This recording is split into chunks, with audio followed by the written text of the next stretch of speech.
käia koosseisud üle. Näiteks kosmose koosseisus on mitmeid väga huvitavaid muutusi on toimunud viimaste nädalate jooksul. Kui tekib hetk aega, siis käime ka nende CV-sid ka pisut üle, vaatame, kus mehed tulnud on ja siin on kohe vaatame, kas tekib hetke, palju on Ortise käes, Ortis pikk pall ette seal keskel Quevedo peale, uuesti Quevedo võtab endale harjumuspärase positsiooni, posti positsiooni, kontrollib ja save! Mark Boskin, Quevedo teeb täpselt seda ja tõrjub Mark Boskin, save!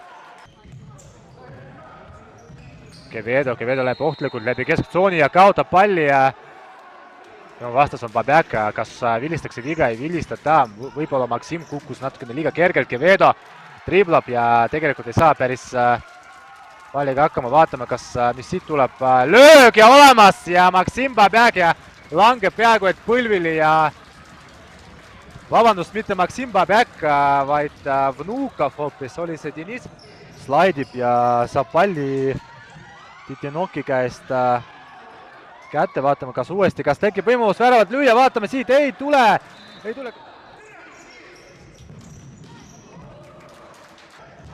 Palli paneb mängu Panin, Aleksei Panin. Ja värav, Panin esimest korda läheb väljakule, tuleb väljakule ja kohe resultatiivne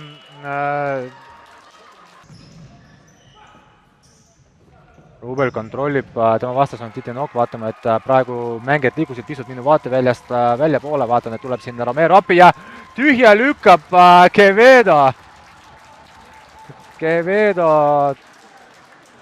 mees õigel ajal, õiges kohas ja debüüt, värav. 3-0 on tõsiasi ja Viimsil läheb veel keeruliseks. Praegu on selline täiesti ebavajalik viga Sorokini pöölt, Sorokin ja uuesti ja Quevedo taas 1 minuti jooksul 2 väravat ja nõutult laekub oma poole peale ka Artur Makarov, kes Ivanov uuesti Bronin, tema vastas on Sorokin võidab palli ära, vaatame, kas tuleb, ei, posti, ei! Titinok ja kohe kontra, vaatame, Padubny ja siin Ivanov ja ongi olemas ja on värav, 5. värav, Mark Ivanov, vana hea reegel. Vaatame korraks selle korduse üle. Actionid. Aga teisalt positiivne külg on see, et me nägime tegelikult kosmoset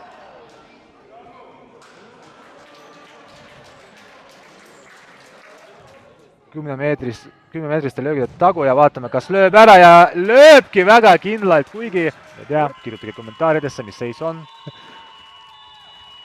Aga mäng lõpeb ja